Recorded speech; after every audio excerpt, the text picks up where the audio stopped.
2024 is a landmark year as far as renewable energy is concerned. நினைக்கிறேன் காரணம் என்ன தெரியுமா?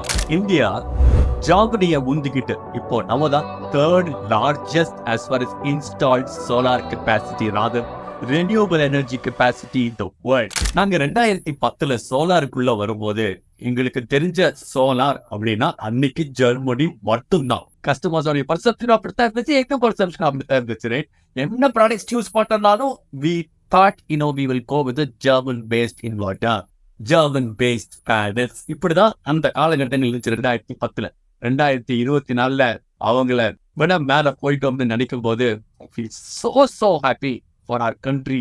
இது எப்படி ஆச்சு அப்படின்னு சொன்னா, இந்தியால மொத்தமா 150 GW, அதுல 100 GW சோலார், 50 GW தோராயமா சொல்றேன் இஸ் அபவுட் wind, right? போன வருஷம் மட்டுமே 25% ஜாஸ்தி பண்ணிருக்காங்க. 100 GW இந்த சோலார், போன வருஷம் 25 GW ஜாஸ்தி ஆயிருக்கு, right? That's a quantum leap.